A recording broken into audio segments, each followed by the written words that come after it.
లడ్డుగాడి పెళ్లిలో మాత్రమే కాదు ఇంటరప్షన్లు, మీ స్పీచ్ల్లో కూడా బోలెడని ఇంటరప్షన్లు ఉన్నాయండి. అదే కాదు అంటే వంశీ గారికి తెలుసో తెలియదు కానీ మా మురళి గారేమో ఇక్కడ అనౌన్స్ చేసేసారు మ్యాడ్ 3లో లడ్డుగాడి పెళ్లి జరుగుతుందని.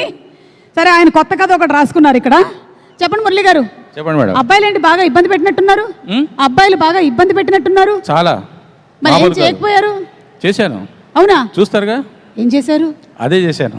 ఓకేనండి. మీరు ఏది అనుకుంటున్నారో అదే చేశాను. వామ్మో, ఓకే, మేమేం అనుకోవట్లేదు, మీరు మాట్లాడండి. ఎస్.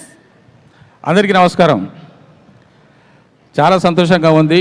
మీ అందరి ఆదరాభిమానాలతో, ప్రేమతో, ఆశీస్సులతో మ్యాడ్ 2గా మళ్ళీ ముందుకు వస్తున్నాము. మ్యాడ్ స్క్వేర్గా మార్చారు. ఆ మ్యాడ్ స్క్వేర్ అంటే ఒక మనోజు, ఒక అశోకు, ఒక మా దామోదర్ అని మీరు అనుకుంటున్నారు. దానికి నేను ఒక నిర్వచనం ఇచ్చాను. మీ అందరినీ దిమ్మ తిరిగేలాగా అద్భుతంగా నవ్వించేటటువంటి సినిమా ఈ యొక్క మ్యాడ్ స్క్వేర్. దీన్ని కూడా మీరు ఆశీర్వదించి విజయవంతం చేసి మమ్మల్ని ఇంకా ముందుకు నడిపించి రేపు 3, 4 అలాగా కంటిన్యూ అయ్యేలాగా చేస్తారని చెప్పేసి నేను ఆశిస్తున్నాను. ఈ అవకాశం నాకు ఇచ్చినటువంటి పెద్దలందరికీ,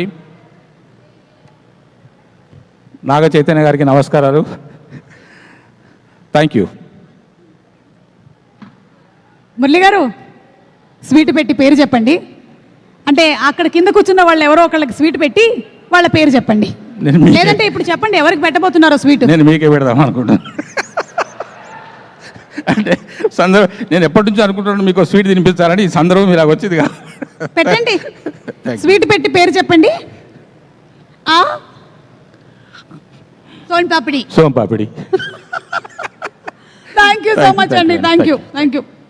మీరు తినకుండా ఉండడమే బెటర్. ఎవరికి తెలుసు ఏ పుట్టలో ఏ పాముందో. Okay, thank you so much. Okay, so ఈరోజు